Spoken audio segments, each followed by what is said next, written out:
Muling humarap sa pagdinig ng Senado ang mga economic managers ng pamahalaan. Dito natalakay ang isyu sa ayuda, maging ang usapin sa pondo ng PhilHealth. Si Daniel Manalastas sa sentro ng balita.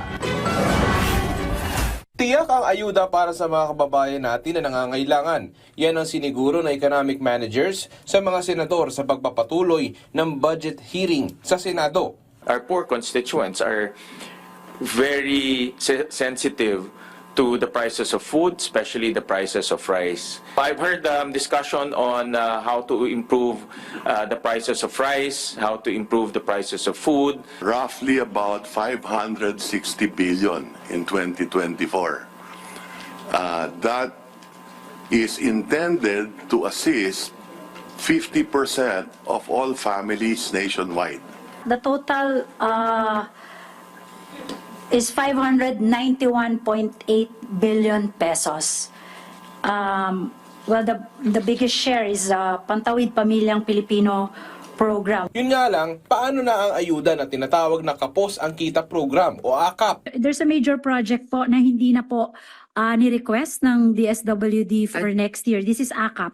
Pero duda ni Senate Minority Leader Coco Pimentel, In 2024, not requested, found its way into the GAA. In 2025, also not requested. I can assure our minority leader, we will keep a watchful eye. Kung ano lang yung na-approve natin, yun lang dapat. isa naman sa nakitang problema ni Senator Sherwin Gatchalian ay ang problema sa paggastos o underspending. In 2023, the unutilized appropriation is about 1.7 trillion pesos. That's 20% of the total appropriations. So 20% has not been spent or not been dispersed. Because we used different matrix to come up with this number.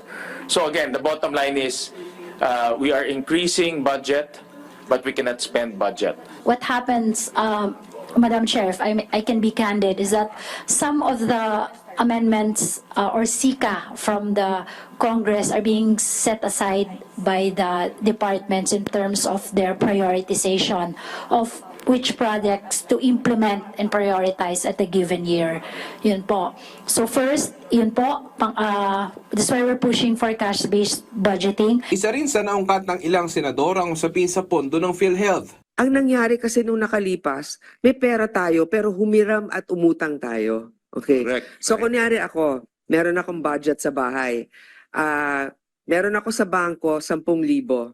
Ngayon, kailangan ko bayaran ang mga empleyado ko ng 3,000. Okay? So ang ginawa ko, imbis na kinuha ko sa bangko, may pera naman ako, umutang ako. So ibinabalik ka lang doon sa fund kung saan naman talaga dapat. So ngayon, kinukuha lang natin talaga sa PhilHealth ang dapat napunta sa mga health workers noon pa na galing sa PhilHealth. Reserve funds were not spent during the pandemic. Inako lahat ng national government. PhilHealth did not spend for a single vaccine. PhilHealth did not spend for a single frontline worker. Inaasahan tatalakay na rin ng mga senador ang panukalang budget ng iba't mga ahensya ng gobyerno sa mga susunod na araw. Daniel Manalastas para sa Pambansang TV sa Bagong Pilipinas.